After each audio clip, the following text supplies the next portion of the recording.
अंदर की बात थी।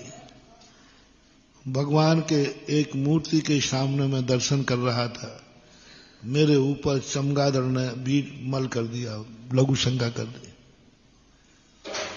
मुझे बड़ा गुस्सा आया।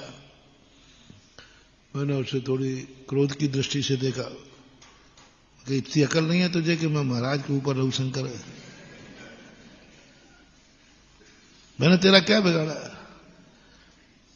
यथार्थ बात है, जिन भगवान के सामने मैं नमोस्तु कर रहा था, पूरी मूर्तियों पर अभिषेक चमगादड़ें ही करती थी।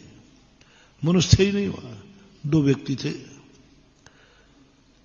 सैकड़ों मूर्तियां हैं, सांगानेर में बहुत मूर्तियां हैं, उन्हीं से चमगादड़ों के अभिषेक, पूरे चमगादड़ों के मूत्र की धारे ही धारे थे पूरी।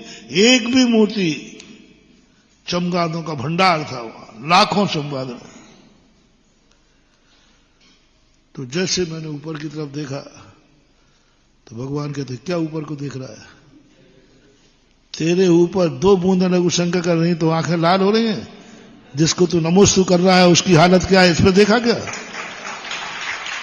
यथार्थ बात है, बिल्कुल एकदम जैसे कानों में किसी ने गूंज दिया हो। तेरे ऊपर 2 बूंदें गिर गई तो आंखें लाल कर रहा है। मूत्र की धारा सूखने के बाद भी नहीं जाते। मैं मूर्ति की तरफ देख के आया, बोले क्या देख रहा है? मेरी हालत देख, मैं तेरा भगवान हूं। तू तो फिर भी जाकर के अभी कोई भक्त पहुंच देगा, मेरा कौन पहुंच रहा है? ऐसा लगा जैसे भगवान ने ही उससे कहा हो, चमगादड़ से, ये महाराज पानीदार है।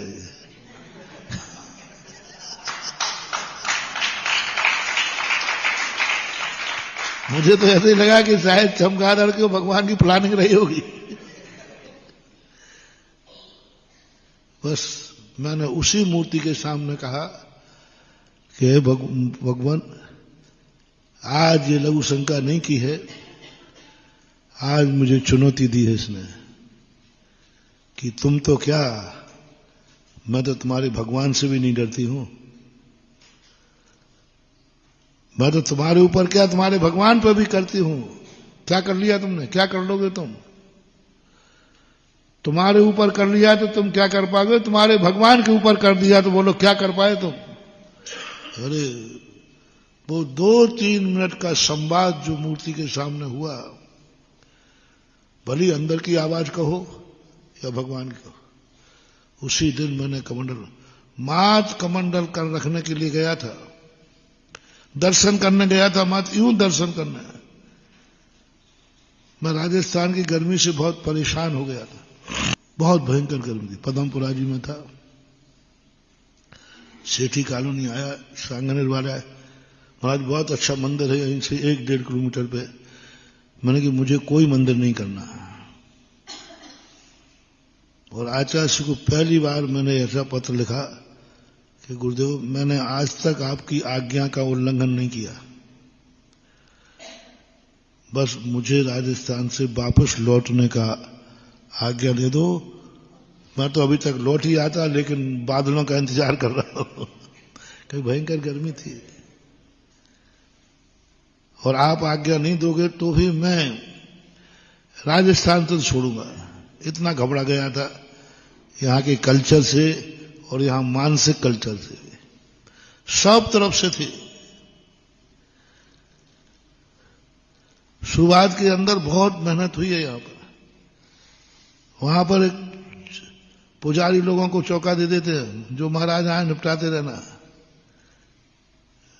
तो पुजारी एक दिन पकड़ा गया, वो आया, बोले महाराज जी कोई कमी तो नहीं है, आहार महार ठीक से व्यवस्था, कोई कमी हो तो बता दो, हमारे लिए कमेटी ने पूरी छूट दी है। अरे मतलब उसने तो समझा कि बाबा जी आशीर्वाद देंगे, वो तो उल्टा फंस गया। नहीं मतलब क्या? नहीं, कमेटी ने कहा महाराज जी को किसी प्रकार की आहार में कमी नहीं रखना, जो इससे महाराज जी कोई कमी हो तो ला दो। मैंने दूसरे दिन से कहा, मैंने कि हो गया काम, उठा पीछे कमंडल आते। तो स्थिति ऐसी बनी। फिर आचार्य ने कहा ठीक है, अभी गर्मी, अभी से क्यों गर्म हो रहे हो, पानी बरसने तो फिर देखेंगे। अब वो मैंने चिड़चिड़ापन से कह दिया, मैंने कहा देखो मेरे पास मत आओ, मुझे किसी मंदिर के दर्शन नहीं करना, मैंने खूब दर्शन कर लिए। और मैं तो एक दिनेश जी गंगवाल है, जानते शिविर में आते, उनके पिताजी थे मोहन जी, वो हमारे संग में जाते आते रहते थे। उनको पता चला, बोले बाबा जी ये राजस्थान वाले खोदेंगे महाराज को, चले जाओ।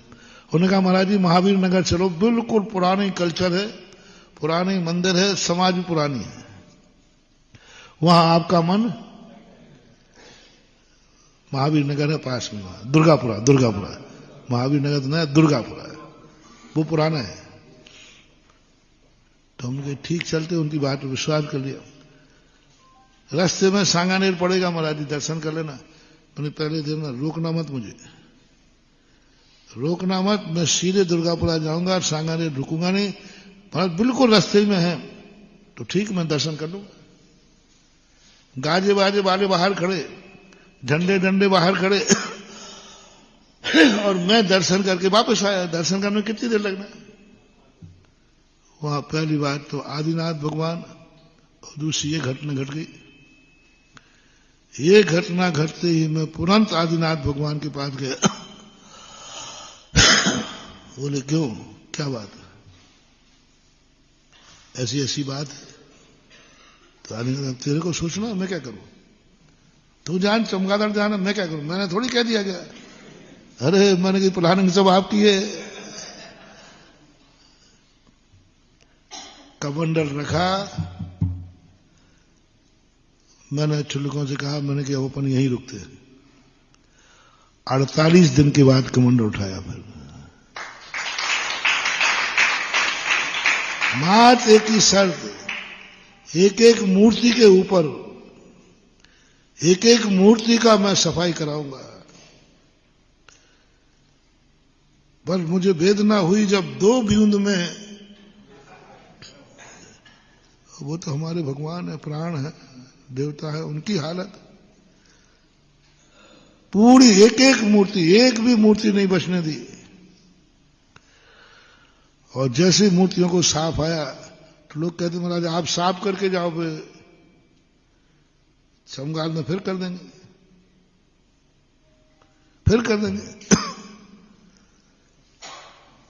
और फिर मैंने कहा कि कैसे करेंगे, मैं इतने भक्त तैयार करूंगा कि एक एक मूर्ति को एक एक भक्त प्रतिदिन अभिषेक करेगा। लोगों ने कहा कि महाराज जी आप क्या करोगे, आप जाओगे फिर वही होना, चमगादड़ देख लो, वो तो करेंगे। तो मुझे भी लगा कि बात तो सही कह रहे, पर जहां समस्या है, यदि अंदर हृदय से वेदना है ना, तो हर समस्या का बस तुरंत यही मन आया। मैं बाबा जी से कहा, मैंने भगवान क्या करूं मैं, मेहनत सब बेकार, मेहनत बेकार। और बस जो फिर बीड़ा उठाया, 48 दिन उसी पे प्रोचन हुए। फिर मूर्तियां निकाली गई भूगर्भ से, मैं निकालने के मूड में था ही नहीं, मैंने कहा हमें चाहिए ही नहीं है। फिर निकाली, आज तुम वहां जाके देख के आओ, मूर्तियां कम है कि भक्त कम है।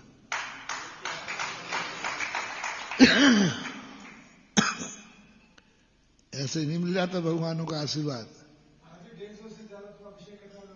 वो लाइन लगती बाहर तक, तबीयत इतनी खुश हो जाती है, इतनी खुश हो जाती है। और भगवान से दादागिरी से आशीर्वाद लेता हूं। यहीं बैठे बैठे के तो भगवान आशीर्वाद दो, अरे तू तो ऐसे आदेश दे रहा है जैसे मैं तेरा बाप हूं। अरे नहीं प्रभु, आशीर्वाद का अधिकारी हूं, आपको ब्लैकमेल नहीं कर रहा हूं। आनंद की बात है, इतनी खुशी होती है भगवान। मैं और कुछ नहीं कर पाया, लेकिन कम से कम चमगादड़ों के अभिषेक से तो मैंने, बस यही खुशी मुझे होती है। इसी खुशी के बदले में आज जब भी आदिनाथ भगवान को याद करता हूं, 1 मिनट में वो ऐसे सामने आ जाते हैं तुरंत 1 मिनट भी नहीं लगाते, 1 मिनट में वो संकेत देते हैं कि ये कार्य तुझे करना है कि नहीं करना, तो भी दे देंगे। तो यहां मत फंस चल। क्यों नहीं देंगे? बोलो भाई, क्यों नहीं देंगे? बोलो ना, क्यों नहीं देंगे? अच्छा, अब तुम बताओ, वहां से मेरा स्वार्थ क्या था? ना द्वारा जाना था, ना कोई, मतलब आके बिहार कर रहे थे उस समय, कोई था ही नहीं कि मैं राजस्थान में इतना, मैं तो यही सोच रहा था कि निकल जाएंगे और क्या।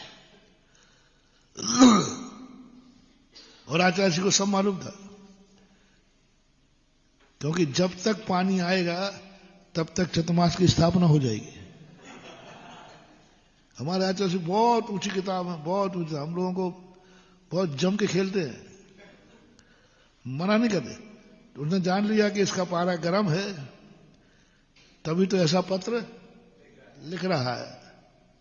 उन्होंने कहा ठीक ठीक, पानी बरसने का इंतजार कर रहे हो ना, पानी बरसने दो, बादल आने दो, फिर देख लेना है। हम खुश के अपन को मिल गया आदेश। अब यहां पानी तो जब मिलता है चतुर्मास बैठता है। पानी जब आया, जब मुश्किल से 4-5 दिन शेष रहे, अब 4-5 दिन में कहां जाओगे? तो आचार्य ने कहा कि तुम 4-5 दिन में कहां जाओ? बोले जाओ वहीं अच्छी तरह से चतुर्मास करो, जाओ। हो गया। आचार्य जी का क्या स्वार्थ था? एक ही कारण है, मैंने अपने गुरुदेव को देखा, गुरुदेव की लोग बात क्यों मानते थे, मानते की कारण, मेरे गुरुदेव का कभी कोई स्वार्थ नहीं रहा। बुंदेलखंड से उनका क्या स्वार्थ था? क्या स्वार्थ था? आज जगत को कुंडलपुर देगा, उनका क्या स्वार्थ था? आज इतने साधु हम लोगों को तैयार कर दिया, उनको क्या मिला? गुरु की बात कहूं, बोलो, मेरी तरफ से मैं बोल रहा हूं, मेरे गुरु ने मुझे क्या दिया? ये बताओ, क्या नहीं दिया? क्या? सब कुछ दिया। अरे सब कुछ दिया, दिया दिया दिया दिया नहीं, मुझे खुद दिया बना दिया। इतना दिया, इतना दिया, इतना दिया कि मुझे खुद दिया बना दिया। अब क्या देते इससे ज्यादा? और हम गुरु को क्या दे पाए? क्या दे पाए? कुछ नहीं। और गुरु अपन को क्या दे गए? और निस्वार्थ, कोई उनका स्वार्थ नहीं है, कोई स्वार्थ नहीं।